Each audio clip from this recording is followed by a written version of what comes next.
Vous avez là les ingrédients qu'il faut pour définir une chaîne de Markov. Alors, vous voyez à nouveau le diagramme de l'exemple de la météo, où il y a ces trois états, clair, pluvieux et couvert, qui sont les trois états météo qu'on a distingués dans le modèle. Et je vous disais que le modèle demande qu'on précise les probabilités de transition, comment on peut passer d'un état à un autre et avec quelle probabilité on peut passer d'un état à un autre.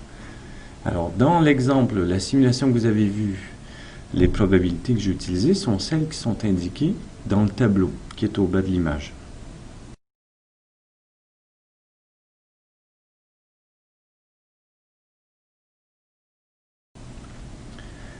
Eh bien, le tableau, il contient 3 lignes et 3 colonnes, puisque j'ai 3 états dans le modèle et qu'il faut donc que je précise les probabilités d'aller de l'un de ces 3 états vers un autre de ces 3 états. Peut-être qu'on peut aussi passer d'un état vers le même. Et donc, il y a un ordre qui est donné ici. L'ordre, il n'est pas indiqué, mais l'ordre, c'est première ligne, c'est l'état temps clair, seconde ligne, c'est l'état temps couvert, et troisième ligne, l'état temps pluvieux. Et dans chaque ligne, je lis les probabilités de transition. Alors, si le temps est clair, c'est la première ligne, j'ai 60% de chances que le temps se maintienne. Quand il fait beau, il y a pas mal de chances que le temps reste au beau. Et puis, j'ai 30% de chances que ça se couvre. Les nuages peuvent apparaître. Et puis, il y a 10% d'averses subites à cette époque de l'année que j'étudie. Donc, j'ai les probabilités qui me précisent les transitions possibles et les probabilités des transitions possibles lorsque le temps est clair. Étant donné que le temps est clair. On est bien sur des probabilités conditionnelles. Ici, c'est quelle est la probabilité que le temps soit clair, couvert ou pluvieux, étant donné qu'il fait déjà beau. Lorsqu'il fait beau, le temps peut changer, mais avec ses probabilités. Et puis pareil pour la seconde ligne, si le temps est couvert, étant donné que le temps est couvert, eh bien, j'ai 30% de chances que ça se dissipe et que le temps repasse au beau. J'ai la moitié des chances que le temps se maintienne et que la couche nuageuse reste. Et puis, dans 20% des cas, ça va se mettre à pleuvoir. Quand le temps est couvert, 20% du temps, c'est plutôt signe de pluie qui arrive. Et pareil pour la troisième ligne, j'ai les probabilités. Lorsqu'il pleut, étant donné que le temps est pluvieux, je n'ai que 5% des chances que j'ai affaire à une averse subite et qui ne dure pas, qui me permettent de passer un temps clair aussitôt. J'ai 30% des chances que la pluie s'arrête, mais que le temps reste après tout couvert. Et dans 65% des cas, s'il pleut, il continue à pleuvoir. Donc la matrice me donne toutes les probabilités des transitions dans le système.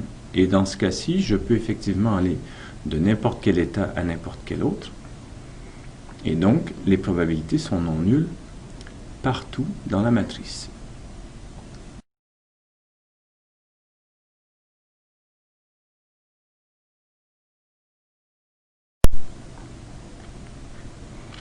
Ici, j'ai un autre exemple.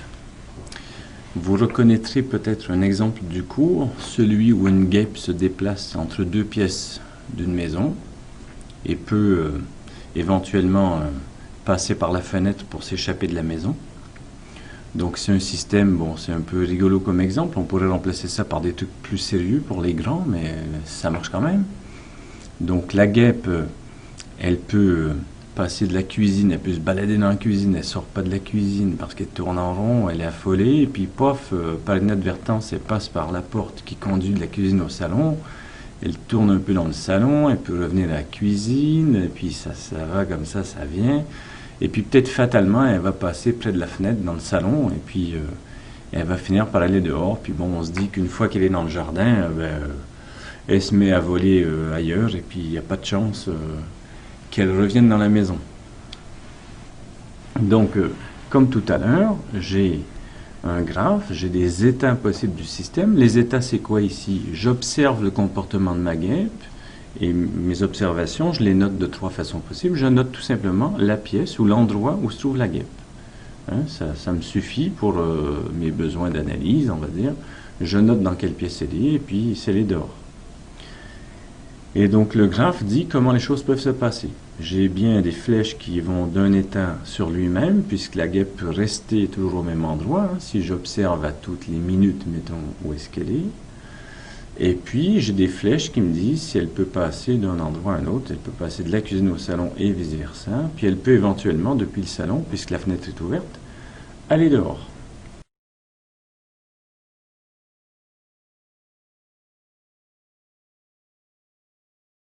Alors, ce qui est particulier ici, c'est que j'ai dit tout à l'heure, une fois qu'elle est dans le jardin, on est tranquille, elle va se mettre à voler dehors et puis elle ne revient pas dans la maison. Donc, il n'y a pas de flèches qui conduisent de l'état dehors vers un autre état qui correspond à une pièce de la maison. Ça se traduit dans la matrice par des valeurs qui vont être nulles. Donc, prenez la première ligne qui correspond aux probabilités de transition depuis la cuisine.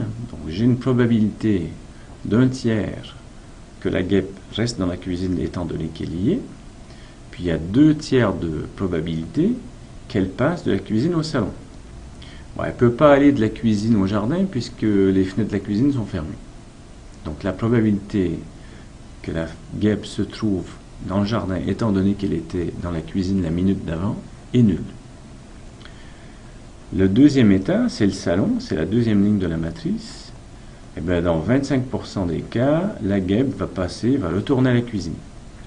Et puis la moitié du temps, elle va rester dans le salon, elle va turbiner dans le salon. Et puis il y a quand même une chance sur 4 qu'elle frôle la fenêtre et qu'elle passe dans le jardin. Donc, depuis le salon, il y a bien des flèches qui conduisent vers les 3 états du modèle. Je peux aller du salon vers le salon, ou à la cuisine ou dehors.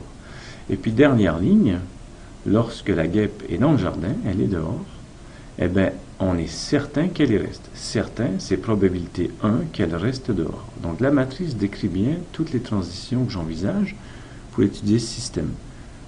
Et il y a une correspondance tout à fait parfaite entre ce que me donne comme information la matrice et ce que me donne le graphe.